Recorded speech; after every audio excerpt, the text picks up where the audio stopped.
வணக்கம் நேயர்களே, இன்றைக்கி நம்ம அன்னலட்சுமி கிச்சனில் பார்க்க போகிற ஒரு லஞ்ச் சைட் டிஷ் பார்த்திங்கன்னா வெண்டைக்காய் பொரியல். இந்த வெண்டைக்காய் பொரியல் ரெண்டு வகையாக பண்ணலாம்.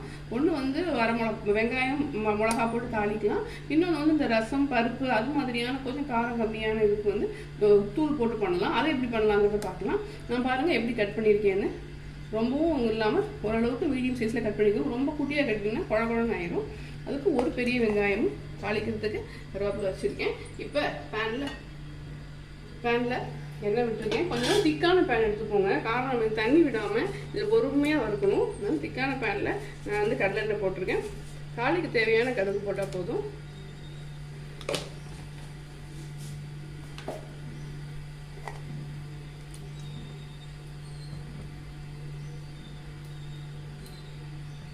இதில் ஒரு முக்கியமான இன்க்ரீடியன்ட் போட போகிறோம். அது என்னங்கிறத நான் உங்களுக்கு போடும்போது சொல்கிறேன். நீங்கள் வீடியோ ஸ்கிப் பண்ணாமல் பார்த்தீங்கன்னா உங்களுக்கு தெரியும். இந்த வெண்டைக்காய் கிறிஸ்மஸ்க்கு ஒரு போடுவேன்.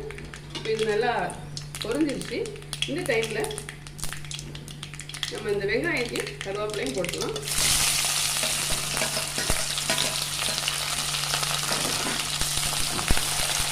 கொஞ்சம் இது வளர்ந்துட்டு உப்பையும் போட்டுடலாம். டிஸ்டிக்கான உப்பையும் நம்ம போட்டுடலாம். நான் ஒரு 4 கிலோ எடுத்து வச்சுருக்கேன். நான் அதுக்கு வந்து இவ்வளோ உப்பு போடுறேன்.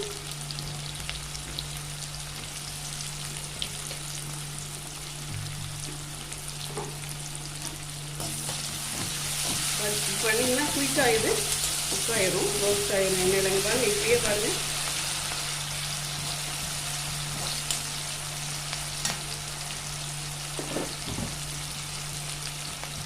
இந்த டைமில் நம்ம கட் பண்ணி வச்சுருக்கிற வெண்டைக்காய் போடலாம்.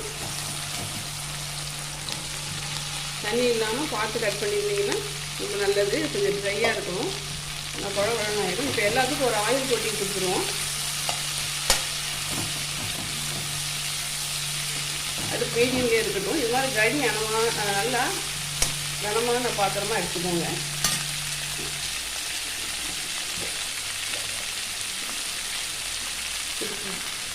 மஞ்சள் போட்டுக்கலாம்.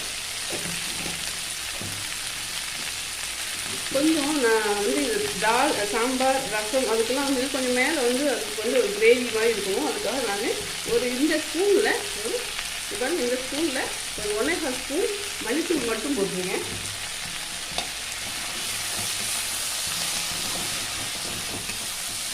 தண்ணி விடாமல் பண்ணணும். எண்ணெயை அளவாக போட்டுக்கோங்க. இப்போ கொஞ்சம் காரத்துக்கு வரமிளகாத்தூள் இருந்தால் ட்ரை சில்லி பவுடர் இருந்தால் போடுங்க. இல்லைன்னா நான் குழம்பு தூள் போட போகிறேன். அது பாருங்கள், இந்த ஸ்பூனில் இது ஒரு 1.5 ஸ்பூன் போட்டுக்கலாம். போதும். போட்டுட்டு நல்லா ஃபஸ்ட்டு பரட்டிடுங்க. இப்போ நம்ம இதுக்கு என்ன பண்ண போகிறோம்னா, கர்ட் இருக்குங்களா, தயிர் இருக்குங்களா, தயிரை நல்ல கெட்டியான தயிர். இது வந்து டேபிள் ஸ்பூன். நான் இதில் நான் 2 டேபிள் ஸ்பூன் போட்டுருக்கேன். போட்டுட்டு கரைச்சி விடலாம். நீங்கள் நினைக்கலாம் தயிர் போட்டுன்னா குழம்புலாம் ஆயிடுச்சுன்னா அப்படிலாம் ஒன்றும் இல்லை. இந்த தயிர் உள்ள தண்ணி வந்து இந்த குக் பண்ணுறதுக்கு ஹெல்ப் பண்ணும். மீதி உள்ள அந்த பட்டர் மாதிரி இருக்கும் இல்லைங்களா, அது வந்து நல்லா ஃப்ரை ஆகிறதுக்கு ஹெல்ப் பண்ணும். ஆனால் நீங்கள் அப்பப்போ எடுத்து கிண்டி விட்டுக்கணும். டக்குன்னு அடியில் பிடிச்சிடும். நம்ம கொஞ்சம் நேரம் மூடி வைக்கலாம். அது குக் ஆகிடும்.